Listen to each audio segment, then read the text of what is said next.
Hello everyone, आज हम लोग डिस्कस करेंगे यूनिट्स ऑफ विस्कोसिटी के बारे में और ये भी देखेंगे कि टेम्परेचर विस्कोसिटी को किस तरीके से इफेक्ट करता है। तो सबसे पहले देखते हैं यूनिट्स ऑफ विस्कोसिटी। तो जल्दी से एक लाइन में हम लोग समझ लेते हैं कि विस्कोसिटी क्या होती है। मान लीजिए सॉलिड बाउंड्री है, इसके ऊपर फ्लूइड फ्लो कर रहा है। फ्लूइड को हम लोग इस तरीके से मानते हैं कि वो लेयर बाय लेयर मिल के बना हुआ है। तो जो फ्लूइड सॉलिड लेयर के जस्ट कांटेक्ट में होता है, उसके पार्टिकल क्या होते हैं, इससे कंप्लीटली स्टिक कर जाते हैं, चिपक जाते हैं। और वो जो इससे जस्ट ऊपर की लेयर होती है, वो जब लेयर आगे बढ़ने की कोशिश करती है तो उससे जस्ट नीचे वाली लेयर उसके ऊपर एक अपोजिट डायरेक्शन में फोर्स लगाती है, फोर्स F। यही रेजिस्टिंग फोर्स विस्कोसिटी कहलाता है। मान लीजिए ये डिफरेंट जो प्लेट्स हैं उनका एरिया A है।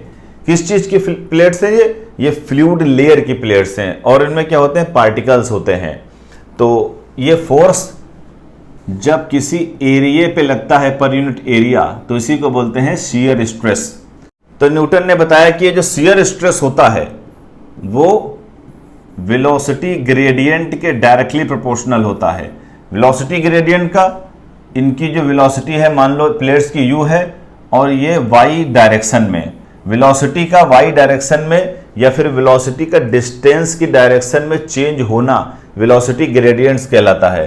तो न्यूटन ने बताया कि जो शियर स्ट्रेस होता है ये वेलोसिटी ग्रेडियंट के डायरेक्टली प्रोपोर्शनल होता है। तो जब आप प्रोपोर्शनलिटी साइन हटाते हैं तो एक कॉफिशिएंट आता है, coefficient mu du by dy। इसी म्यू को बोलते हैं हम लोग कॉफिशिएंट ऑफ विस्कोसिटी। इसी म्यू को हमने बताया ना कि हम और नाम से भी जानते हैं, कॉफिशिएंट ऑफ विस्कोसिटी, या फिर इसी को डायनामिक विस्कोसिटी बोलते हैं, या फिर इसी को एब्सोल्यूट विस्कोसिटी बोलते हैं, या फिर इसी को सिर्फ विस्कोसिटी बोलते हैं। तो हम लोग इसी कॉफिशिएंट की, जिसे हम लोग विस्कोसिटी या फिर डायनामिक विस्कोसिटी बोलते हैं, इसकी यूनिट के बारे में डिस्कशन करते हैं। तो देखते हैं इसकी यूनिट क्या होगी। सबसे पहले देखते हैं SI unit. SI system of units है। इसमें हम लोग मास को kg में, लेंथ को मीटर में और टाइम को सेकेंड में लेते हैं। तो टाउ बराबर हमने देखा है क्या आया था, mu du by dy। du velocity change है और dy क्या है, डिस्टेंस में चेंज। तो म्यू इज इक्वल टू हम क्या लिख सकते हैं, tau upon du upon dy। dy को हम ऊपर लिख दें इस तरीके से, तो mu is equal to tau dy upon du हो जाएगा। तो अब क्या करें, जो चीज इसमें इन्वॉल्व है उसकी क्या करें, यूनिट लिख दें। इससे हमें म्यू की यूनिट पता चल जाएगी। Mu is equal to tau क्या शियर स्ट्रेस है, इसको हम क्या लिख सकते हैं, फोर्स अपॉन एरिया। dy लिखा रहने दे, अपॉन du है। तो फोर्स की SI यूनिट क्या होती है, न्यूटन लिख दें। एरिया की मीटर स्क्वायर, डिस्टेंस मीटर, और ये वेलोसिटी है, वेलोसिटी की यूनिट होती है मीटर पर सेकेंड। ठीक है, तो ये मीटर कट जाएगा और ये सेकंड ऊपर चला जाएगा, तो यूनिट हो जाएगी न्यूटन सेकेंड पर मीटर स्क्वायर। तो म्यू की जो यूनिट आएगी वो आएगी न्यूटन सेकेंड पर मीटर स्क्वायर। इसको थोड़ा और हम लोग चेंज कर सकते हैं यूनिट को। तो जो फोर्स है उसको हम लोग क्या लिख सकते हैं, force is equal to mass into acceleration. तो SI सिस्टम में हम लोग यूनिट क्या लेते हैं, फोर्स की न्यूटन लेते हैं, और मास को हम लोग किस में लेते हैं, kg में, और जो एक्सेलरेशन है वो मीटर पर सेकेंड स्क्वायर। तो हम लोग न्यूटन की जगह पे क्या लिख सकते हैं, kg मीटर पर सेकेंड स्क्वायर, इस रिलेशन से। तो हम लोग ये क्या करेंगे, यहां न्यूटन की जगह पर kg मीटर पर सेकेंड स्क्वायर लिख देंगे। तो म्यू इज इक्वल टू क्या हो जाएगा, तो एक यूनिट तो आ चुकी है ये, तो न्यूटन की जगह पे क्या लिख दें, kg मीटर पर सेकेंड स्क्वायर। और पहले से क्या मौजूद है, पहले से सेकेंड मौजूद है और ये मीटर स्क्वायर मौजूद है। एक सेकेंड से एक स्क्वायर कट जाएगा, एक मीटर से मीटर का स्क्वायर कट जाएगा, तो यूनिट क्या आ जाएगी, kg metre into second mu. तो म्यू की 2 यूनिट हो गई। अब इसकी नेक्स्ट देखते हैं CGS unit. CGS unit. CGS एक सिस्टम ऑफ यूनिट्स है। इसमें हम लोग लेंथ को सेंटीमीटर में, मास को ग्राम में और टाइम को सेकंड में लेते हैं। फिर उसी तरीके से क्या करते हैं, म्यू को रीअरेंज करते हैं, force upon area dy by du।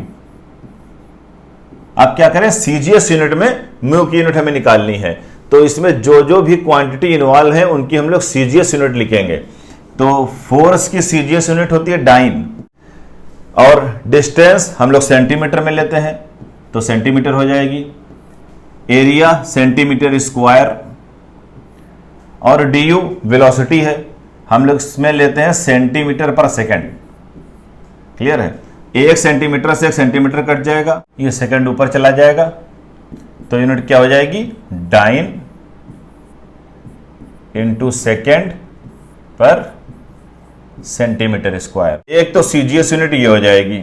अब इस यूनिट को हम लोग थोड़ा और अरेंज कर सकते हैं। जैसे फोर्स का फार्मूला हमें पता है क्या होता है, मास इंटू एक्सेलरेशन, जैसे हम लोगों ने प्रीवियस केस में किया था। तो यहां पर हम लोगों ने CGS यूनिट में फोर्स की यूनिट क्या ली है, डाइन, और मास को किस में लेंगे, ग्राम में, और एक्सेलरेशन को सेंटीमीटर पर सेकंड स्क्वायर। क्लियर है, तो डाइन की जगह पर क्या लिख दे, ग्राम सेंटीमीटर पर सेकंड स्क्वायर, तो क्या हो जाएगा, ग्राम सेंटीमीटर पर सेकंड स्क्वायर। और पहले से क्या है, ऊपर सेकंड है, नीचे क्या है, सेंटीमीटर स्क्वायर है, तो सेकंड एक स्क्वायर कट जाएगा और ये सेंटीमीटर एक स्क्वायर कट जाएगा, तो क्या यूनिट बचेगी, ऊपर सिर्फ ग्राम बचेगा और नीचे क्या बचेगा, सेंटीमीटर इंटू सेकंड बचेगा। तो एक म्यू की यूनिट ये हो जाएगी। एक म्यू की यूनिट आई थी डाइन सेकंड पर सेंटीमीटर स्क्वायर, और एक यूनिट आई है म्यू की ग्राम सेंटीमीटर इंटू सेकंड। तो ये जो ग्राम सेंटीमीटर इंटू सेकंड है, इसी को हम लोग बोलते हैं पॉइज। तो इसी को हम लोग क्या बोलते हैं, पॉइज। अब हम लोग क्या करें, ये देख लें कि जो हम लोगों ने पहले SI यूनिट निकाली थी उसका CGS में कोई रिलेशन है। तो SI यूनिट क्या आई थी, म्यू की SI यूनिट आई थी kg मीटर इंटू सेकेंड। तो हम लोग क्या करें, इसको CGS में कन्वर्ट करें। तो अगर जो हम kg को ग्राम में कन्वर्ट करेंगे तो 1 kg में 1000 ग्राम होते हैं। तो हम लोग क्या करें, 1 kg को हम लोग 1000 ग्राम लिख दें, और 1 मीटर में 100 सेंटीमीटर होते हैं, तो हम लोग यहाँ क्या लिख दें, 100 सेंटीमीटर। ठीक है, सेकंड ऐसे लिखा रहने दें, तो 1 0 ये कटेगा, 1 0 ये कटेगा, ऊपर क्या बचेगा, 10 ग्राम पर सेंटीमीटर इंटू सेकेंड। तो kg मीटर इंटू सेकेंड, हम लोग ये भी कह सकते हैं 1 kg मीटर इंटू सेकेंड, जो बराबर आएगा 10 ग्राम सेंटीमीटर इंटू सेकेंड के। और अभी हम लोगों ने एक चीज देखी है, क्या देखी है, अभी ये देखिए कि जो ग्राम सेंटीमीटर सेकेंड है इसी को हम लोग पॉइज बोलते हैं। तो ये जो 1 kg है, 1 kg मीटर इंटू सेकेंड, ये किसके बराबर हो जाएगा, 10 पॉइज के। बात समझ में आ रही है, SI और CGS में एक रिलेशन मिल जाएगा। तो 1 kg मीटर इंटू सेकेंड आ जाएगा 10 पॉइज के। इसी तरीके से हम क्या करें, 1 पॉइज निकालने के लिए क्या करें, 10 को इधर लेके चले जाएं, तो 1 पॉइज किसके बराबर हो जाएगा, 1/10 kg मीटर सेकेंड। यह रिलेशन बहुत इंपॉर्टेंट है। जब आप न्यूमेरिकल करते हैं तो न्यूमेरिकल में विस्कोसिटी की जो हमें वैल्यू दी होती है वो जनरली पॉइज में दी होती है।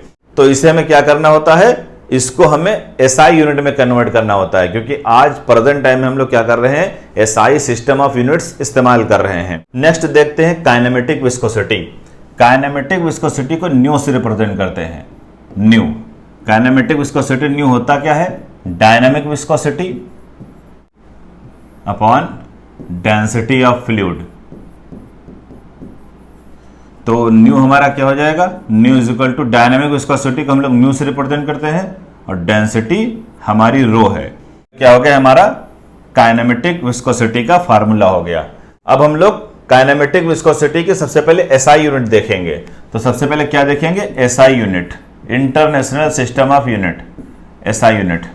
तो न्यू बराबर क्या हो जाएगा, तो म्यू की यूनिट हो जाएगी केजी मीटर इंटू सेकेंड।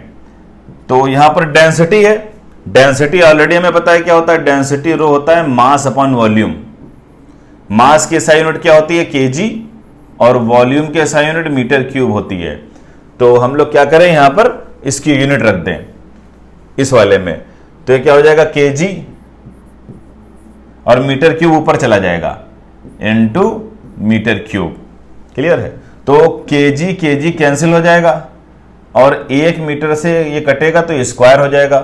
तो न्यू की यूनिट आएगी मीटर स्क्वायर पर सेकेंड। तो काइनेमेटिक विस्कोसिटी की एसआई यूनिट क्या आएगी, मीटर स्क्वायर पर सेकेंड। अब देखते हैं इसकी सीजीएस यूनिट, सीजीएस यूनिट। तो हम लोग क्या देख रहे हैं कि न्यू बराबर ऑलरेडी क्या आया था, mu upon rho, dynamic viscosity upon density. तो ऑलरेडी हम लोग सीजीएस यूनिट में डायनेमिक विस्कोसिटी निकाल चुके हैं। सीजीएस यूनिट में लिख दें ग्राम पर सेंटीमीटर इंटू सेकेंड। अब डेंसिटी की सीजीएस यूनिट क्या होगी, डेंसिटी ऑलरेडी पता है हमें मास अपॉन वॉल्यूम होता है, मास अपॉन वॉल्यूम। तो मास की सीजीएस यूनिट मतलब मास को हमको ग्राम में लेना है और वॉल्यूम को सेंटीमीटर क्यूब में। तो ऑलरेडी हम लोग रो की जगह पे क्या लिख देंगे, तो हम लोग रो की जगह पे क्या लिख देंगे, ग्राम। सेंटीमीटर क्यूब नीचे है तो ऊपर चला जाएगा, तो ऊपर कर दो सेंटीमीटर क्यूब। अब क्या करेगा, ग्राम ग्राम कैंसिल हो जाएगा इस तरीके से, सेंटीमीटर का एक ये कटेगा तो स्क्वायर हो जाएगा। तो यूनिट क्या आ जाएगी, सेंटीमीटर स्क्वायर अपॉन सेकेंड। तो यानी काइनेमेटिक विस्कोसिटी न्यू की सीजीएस यूनिट क्या आ जाएगी, सेंटीमीटर स्क्वायर पर सेकेंड। और इसी सेंटीमीटर स्क्वायर पर सेकेंड को हम लोग स्टोक भी बोलते हैं। अब देखते हैं कि ये जो सीजीएस यूनिट है काइनेमेटिक विस्कोसिटी की, इसकी एसआई यूनिट से कोई रिलेशन है। न्यू एसआई यूनिट आई थी मीटर स्क्वायर पर सेकेंड। इसको हमको क्या करना है, सीजीएस में चेंज करना है या फिर इनके सीजीएस के बीच रिलेशन निकालना है। तो सीजीएस में इसको हम बदल सकते हैं, मीटर को बस सेंटीमीटर में चेंज कर दें। तो मीटर को जब हम सेंटीमीटर में चेंज करेंगे तो 1 मीटर में 100 सेंटीमीटर होते हैं, 100 सेंटीमीटर, क्योंकि स्क्वायर है तो स्क्वायर लिख दें अपॉन सेकेंड। तो क्या हो जाएगा, 100 का मतलब 100 का स्क्वायर मतलब 10 to the power 4, 10 to the power 4 centimetre square पर सेकेंड। अभी इससे पहले हमने देखा है कि सेंटीमीटर स्क्वायर पर सेकेंड को हम लोग स्टोक भी लिख सकते हैं। ये इसको क्या लिख दें, स्टोक। 1 स्टोक निकालना है तो इसको इसके नीचे लेके चले आओ। 1 stoke is equal to 10 to the power -4।